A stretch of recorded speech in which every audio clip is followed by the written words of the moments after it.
Monday night, back to work on the 48 Mercury. Sometimes you might hear me refer to it as a Ford, but here's the shop manual.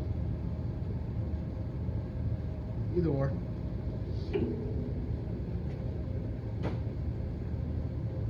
Alright, so you can see I got a box of parts here. I got brand new 6-volt battery sitting in it. And I might as well start by pulling out the 12-volt coil that I rigged up just so I can run the engine.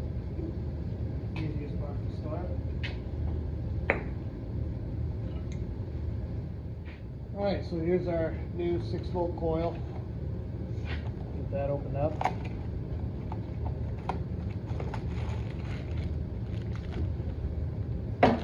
Like comes with a boot with plug wire, coil ignition wire. Get that set in place. And it looks like I need a flat head and a 3/8. Loosen that bracket up.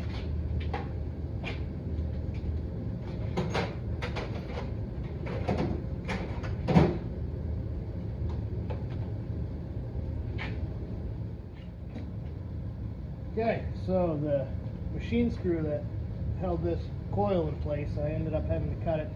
It was too rusted, so I'll have to get a new one of those tomorrow. Just set that in there.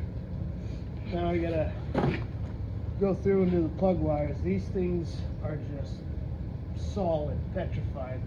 They don't even bend at all, so we'll start making these up. Alright, let's see what we got in here. Try not to make a mess.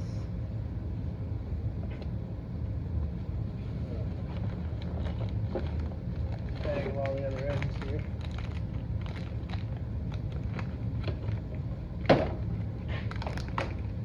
See what the different lengths are.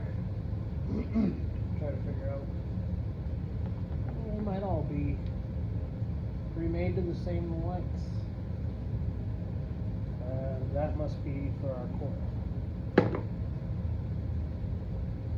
No, they're different lengths here, so I have to figure out which one's for which. So might as well start with the shortest one. Well, after I said that, I thought about it for a second, and it would be better to start with the longest plug wire because you can always make it shorter in the end. So I got everything laid out over here on the 78 Monty,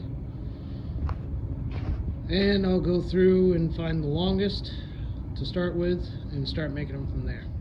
Well, once I got going here, I noticed these plug wires. Some of you might have caught it off the bat, but they're for a HEI system, and these are the plugs that go into the distributor, and this is the style that I need.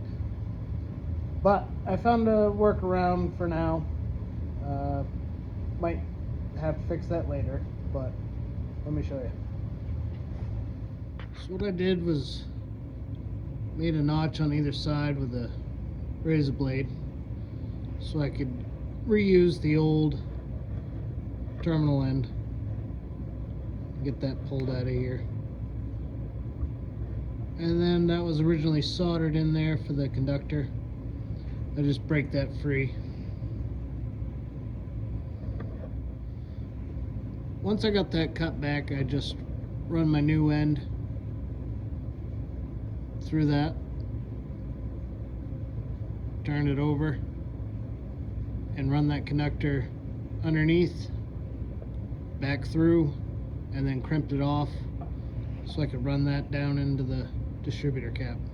Well, this process, like anything, is taking entirely too long, but that's all I'm going to get done for tonight. I will continue again tomorrow.